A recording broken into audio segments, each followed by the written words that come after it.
बिस्मिल्लाहिर्रहमानिर्रहीम। अस्सलाम वालेकुम। हार्वर्ड एकेडमी की तरफ से आपको वेलकम कहते हैं। आज हमें अब बहुत खुशी महसूस हो रही है कि हमारे काफ़ी सारे जो स्टूडेंट्स थे, एस्पिरेंट्स थे, उन्होंने वेल परफॉर्म किया है अपने एग्ज़ाम में। नेशनल स्विमिंग ऑफिसर का जो रिज़ल्ट है वो अनाउंस हो चुका है। Case number 85/2020। इसकी 50 सीटें थी और अल्हम्दुलिल्लाह 50 से ज़्यादा हमारे स्क्रीनिंग टेस्ट में लोग क्वालिफाई स्टूडेंट्स हुए हैं जो हमारे कोर्स में एडेड थे, जो हमारा कोर्स ले रहे थे। तो सबसे पहले हम उनको हार्वर्ड एकेडमी की तरफ से इस सक्सेस के या पहले जो सीढ़ी उन्होंने तय कर ली है या उन्होंने पार कर ली है, उस पे हम उनको दिल से मुबारकबाद पेश करते हैं।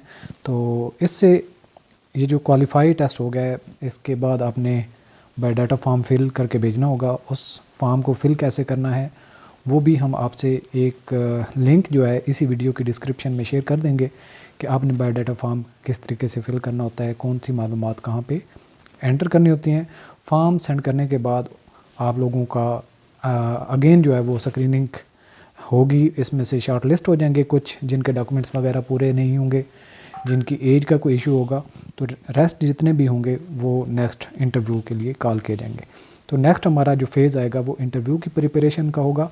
और इस इंटरव्यू का प्रिपरेशन का जो आपका सिलेबस है, इसमें अगेन आप लोगों ने वो जो आपके कंटेंट्स थे सिलेबस के, उसको भी हम ऐड अप कर देंगे ताकि आप अच्छे तरीके से उसकी तैयारी कर सकें। बाकी आपको जो एफपीएससी का इंटरव्यू के रेलिवेंट पार्ट है उसमें भी आपकी तैयारी करवाई जाएगी, जैसा कि उसमें कॉन्फिडेंस बिल्डिंग, जनरल नॉलेज के क्वेश्चन या कॉमनली जो इंटरव्यू में क्वेश्चन पूछे जाते हैं वो किस तरीके से सवाल पूछा जाता है, या इंटरव्यू के जो बोर्ड है, कमेटी है, वो आपसे क्या एक्सपेक्ट करती है, आपने कैसे उसको जवाब देना होता है। ये सारी चीज़ें हम उसमें नीटी ग्रिटी और इस्लामिक पार्ट और जनरल नॉलेज की जितने भी इंपॉर्टेंट चीज़ें हैं वो आपसे कब उसमें हम ऐड करेंगे और कवर करेंगे, जिससे आप अच्छे तरीके से इंटरव्यू का जो आपका मरहला होगा उसमें भी अच्छा परफॉर्म कर सकते हैं। तो ये केस नंबर आपका है 84/2020। इसको नेक्स्ट आपने जितना भी करस्पॉन्डेंस करनी है एफपीएससी के साथ, आपने जब अपना नाम वगैरह लिखना है तो केस नंबर का रेफरेंस ज़रूर देना है। और ये ऐड नंबर था, आपको जब बायोडाटा फॉर्म फिल कर रहे होंगे तो ऐड नंबर की ज़रूरत पड़ेगी। तो ये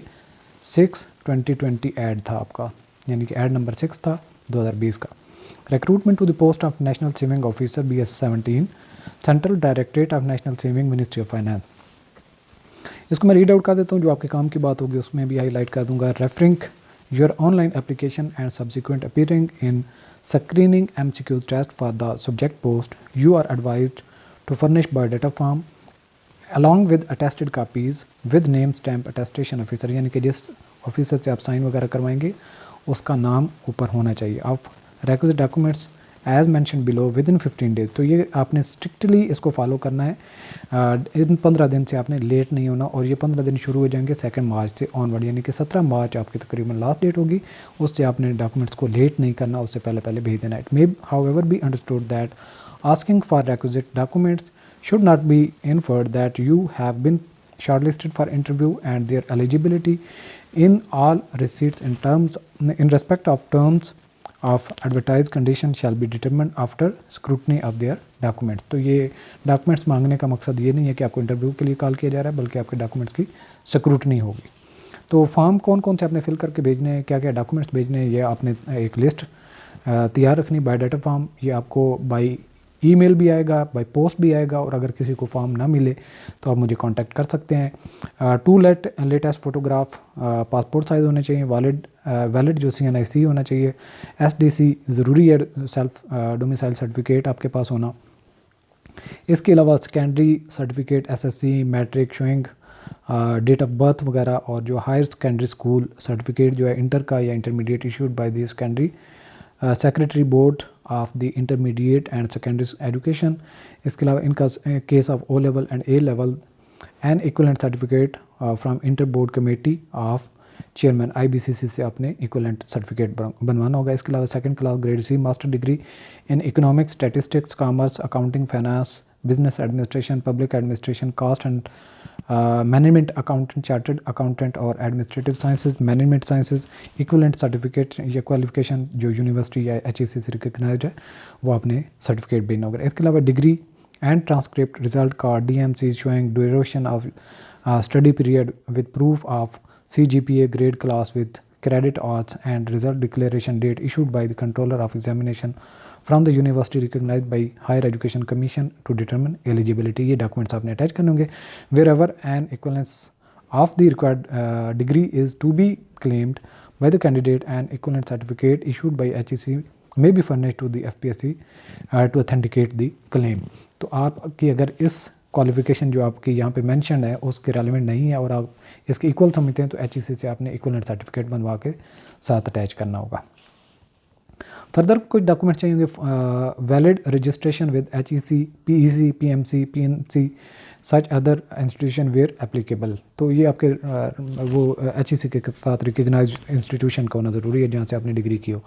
experience certificate post qualification with job description and exact dates as per detailed experience format and exact available on FPSC website where applicable. अगर आपसे एक्सपीरियंस के लिए कहा गया था तो आप इसमें अटैच करें, अदरवाइज़ इजाफी तौर पे अटैच कर दें। अगर नहीं करेंगे तो कोई मसला नहीं होगा। In case of government servant original DPC जो डिपार्टमेंट से आपने परमिशन लेके वो भेजनी होगी। In case of non test case, यानी कि ये तो आपका टेस्ट हो चुका है, इसको ये छोड़ दें। मेडिकल सर्टिफिकेट वगैरह जो प्रूफ है वो अभी इसकी ज़रूरत नहीं है, लेकिन अगर कोई क्लेम करता है एज में रिलैक्सेशन मेडिकल ग्राउंड पे तो उसको सर्टिफिकेट प्रोवाइड करना होगा। तो यहाँ पे आज आपका यहाँ से रिज़ल्ट शुरू हो जाता है। List of candidates for biodata and document submission. तो ये सीरियल नंबर आपके चलते जाते हैं। 50 सीटें थी और 300 से ऊपर जो हैं वो कैंडिडेट्स क्वालिफाई हुए हैं। आप FPSC के जो डॉक्यूमेंट्स रिक्वायर्ड के कॉलम में जा सकते हैं। जो ही वेबसाइट को ओपन करेंगे उसके मेन डैशबोर्ड के ऊपर डॉक्यूमेंट्स रिक्वायर्ड का एक बना हुआ बटन, उसको प्रेस करेंगे तो उसमें नेशनल सेविंग ऑफिसर का रिज़ल्ट आपको शो हो रहा होगा। उसको क्लिक करेंगे तो एक अगेन फ़ाइल ओपन हो जाएगी। उस फाइल को जब आप क्लिक करेंगे तो ये फ़ाइल अगेन PDF में ओपन हो जाएगी और उसको डाउनलोड भी आप कर सकते हैं। तो अपना नाम वगैरह आप कंट्रोल F करके सर्च कर सकते हैं। अपनी डेट वगैरह भी आप कंफर्म कर सकते हैं। यहाँ पे ये जो मालूमात आपको दी गई है, आपका ये सीरियल नंबर है, ये मेरिट वाइज नहीं है बल्कि रोल नंबर वाइज आपका रिज़ल्ट अनाउंस होता है यहाँ पे। और यहाँ पे आपका नाम होगा, यहाँ पे आपकी डेट ऑफ बर्थ होगी और यहाँ पे आपका जो डोमिसाइल आपने मेंशन किया था डॉक्यूमेंट्स में वो होगा। तो आप अपनी कंफर्म कर सकते हैं। 2 नाम भी हो सकते हैं, 3 नाम भी हो सकते हैं, एक ही नाम। अगर इस तरह की फिर आप डेट ऑफ बर्थ को कंफर्म करें, अपने डोमिसाइल से कंफर्म करें। अगर फिर भी आपकी कोई एम्बिग्यूटी रह जाती है तो FPSC को आप कॉल भी कर सकते हैं, उनको ईमेल भी कर सकते हैं, वो आपको कंफर्म करेंगे कि आपका रिज़ल्ट है या नहीं है। तो ये जो लोग जिनके ये लिस्ट में शामिल हैं, ये टेस्ट क्वालिफाई करने वाले 362 तक हम पहुँच चुके हैं। अगेन 380 है और मज़ीद देखते हैं अब 380 तक कैंडिडेट्स हैं। तो आप देख सकते हैं कि यानी कि हर पोस्ट के अगेंस्ट तकरीबन जो है 2 और 2 4 तकरीबन जो है 8 के करीब इनको क्वालिफाई किया गया है। यानी कि वैसे कितने होने चाहिए थे, 5 को 25 से 250 होने चाहिए थे। अगर 50 सीटें हैं तो 5 अगर एक सीट के अगेंस्ट होती तो 2 50 होने थे। अब ये तकरीबन 50 मल्टीप्लाई करें आप 7 के तो 350 बनते हैं और अगर 50 को 8 से मल्टीप्लाई करें तो ये 400 बनते हैं। तो तकरीबन जो है ये 7 और 8 के दरमियान में रेशो बनती है जो जिनसे डॉक्यूमेंट्स मंगवाए गए हैं। तो आप लोगों ने नेक्स्ट डेफिनेटली जिनके डॉक्यूमेंट्स का इशू होगा उनको ड्रॉप किया जाएगा। Your eligibility shall be determined as per commission policy laid down in general instructions displayed at FPSC website. Candidates are advised to go through the said general instructions to update themselves. You will be shortlisted for interview as per applicable policy of the commission. Your eligibility in all respects shall be reckoned upon to the date to closing date, यानी closing date से आपकी eligibility को देखा जाएगा। उससे पहले अगर किसी की डिग्री कंप्लीट नहीं थी तो वो भी ड्रॉप हो जाएगा और अगर किसी की एज ओवर हो रही थी उस डेट तक तो वो भी ड्रॉप हो जाएगा। You are cautioned that requisitioning of the documents for determination of eligibility shall not vest any right in you for the post until they are shortlisted on the basis of advertised merit and relevant provincial regional quota as per policy of the commission. In case you fail to submit the documents along with biodata form within stipulated period, your candidature for the captioned post shall stand rejected and no alibi or excuse shall be entertain subsequently, यानी कि आपने documents with in date भेज देने हैं, documents complete भेजने हैं, कोई information जो मांगी गई है उसमें से मिसिंग नहीं करनी। अगर इस तरह करेंगे तो आपको ड्रॉप किया जा सकता है। तो आप फर्दर जो है हमारा ऑनलाइन कोर्स आपके इंटरव्यू की प्रिपरेशन के लिए आज से ही हम ओपन कर देंगे। तो जो कैंडिडेट्स जिनका नाम लिस्ट में शामिल है, जो हमारे उम्मीदवार, जो एस्पिरेंट्स जिन्होंने अच्छी मेहनत की थी, तैयारी की थी और कामयाब हो चुके हैं, उनको ऑल द बेस्ट विशेज़ हैं हमारी सक्सेस के लिए। और जो क्वालिफाई नहीं कर सके, हारने की बिल्कुल भी ये स्टेज नहीं होती। आप लोगों ने करेज को लूज़ नहीं करना होता। एक दफ़ा तैयारी अच्छी तरीके से करके जाते हैं तो नहीं भी सक्सेस आपको हासिल होती तो अगली दफ़ा आपका वो नॉलेज काम आता है और एक्सपीरियंस काम आता है।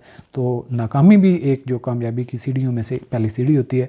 तो बिल्कुल हिम्मत कभी भी ना हारें। अगर आपका नाम इसमें शामिल नहीं है तो hope for the best, next भी जॉब्स आती रहेंगी तो अल्लाह ताला आपके लिए भी अच्छे असबाब पैदा करेगा जहां आपके लिए बेहतरी होगी। तो आप हमारा ऑनलाइन कंप्लीट इंटरव्यू का कोर्स ज्वाइन करने के लिए हमें कांटेक्ट कर सकते हैं। यहाँ पे हमारा नंबर भी गिवन है, आप हमें कुछ इन्फॉर्मेशन लेनी हो तो पूछ सकते हैं। ऑल द बेस्ट, अल्लाह हाफिज़।